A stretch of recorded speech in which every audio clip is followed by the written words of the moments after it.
مغربی بنگال اردو اکیڈمی کے زیر اہتمام 3 روزہ جشن 100 سالہ کیفی اعظمی کے موقع پر اقرا اردو نیوز کے نمائندہ کولکتہ کے شاعر ادیب مصنف سے کیفی اعظمی پر تاثرات جاننے کے لیے روبرو ہو رہے ہیں،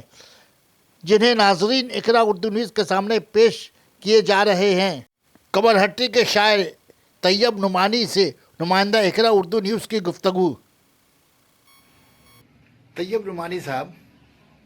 مغربی بنگال اردو اکیڈمی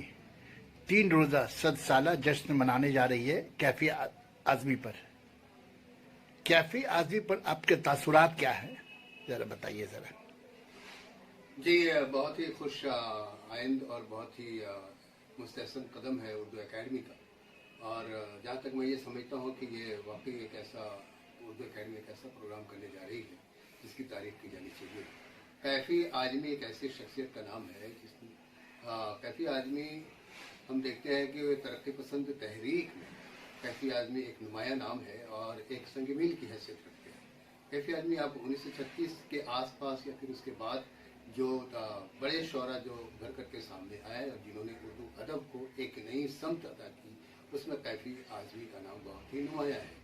اور ان کے ہم اثروں میں علی سردار جعفری یا پھر اور جو دیگر جو لوگ تھے، کیفی اعظمی اگرچہ کیفی ہم یہ کہہ سکتے ہیں کہ میرے لیے یہ اور بھی فخر کی بات ہے کہ میرا مکان، میرا آبائی وطن بھی اعظم گڑھ ہے اور کیفی اعظمی کا بھی آبائی وطن اعظم گڑھ ہے، اور وہ مزواں گاؤں کے رہنے والے تھے۔ ہمارے گاؤں سے کچھ فاصلے پر وہ ان کا گاؤں واقع ہے، تو اس مناسبت سے بھی ہم لوگوں کو بہت خوشی ہے کہ کیفی اعظمی سے متعلق اردو اکیڈمی ایک بہت ہی شہروزہ پروگرام کرنے جا رہی ہے اور بہت ہی اہم پروگرام کرنے جا رہی ہے۔ اچھا، یہ اردو اکیڈمی کیفی اعظمی جو نئے شاعر بن رہے ہیں، ادیب بن رہے ہیں، مصنف بن رہے ہیں، ان کو کیا پیغام دینا چاہیں گے آپ؟ یقینی طور پر جب تک ہم اپنی وراثت کو نہیں سمجھیں گے تب تک یا پھر ہم اپنے آنے والے دنوں کو بہتر طریقے سے نہیں سنوار سکتے ہیں۔ جو نئی نسل کے شاعر اور ادیب ہیں یا جو بھی طالب علم ہیں، ان سے میری گزارش ہے کہ آپ اپنے روایتی جو چیزیں ہیں یا پھر یہ جو ہماری جو تہذیب کا ایک حصہ، میں یہ کہوں گا کہ کیفی اعظمی ایک شخصیت نہیں بلکہ ایک پوری تہذیب کا نام ہے، تو ان کو ہم کو پڑھنا ہی چاہیے اور بالکل پڑھنا ہی پڑے گا۔ ان کو بغیر سمجھے آپ ادب کو نہیں سمجھ سکتے ہیں۔ تو کیفی اعظمی ایک ایسی شخصیت، اگرچہ کیفی اعظمی پھر بمبئی گئے اور ممبئی میں رہتے ہوئے انہوں نے فلموں میں بھی لکھا ہے، لیکن اس سے قطع نظر اگر ہم ان کی ادبی قد و قامت کی بات کریں تو بہت ہی بلند و بالا قامت کے حامل ہے کیفی اعظمی صاحب۔ تو نئی نسل کے لیے میرا یہ پیغام ہے کہ آپ جب ترقی پسند تحریک کا مطالعہ کریں تو کیفی اعظمی کو ہم پڑھنا ہی پڑے گا، ان کو پڑھ کر کے آپ بہتر طریقے سے اس تحریک کو سمجھ سکیں۔ آپ دیکھیں کہ تم اتنا جو مسکرا رہے ہو، کیا غم ہے جس کو چھپا رہے ہو، کیا سہل اور آسان لہجے میں کتنی بلیغ اور بہت بڑی بات ہے کیفی اعظمی نے کہی ہے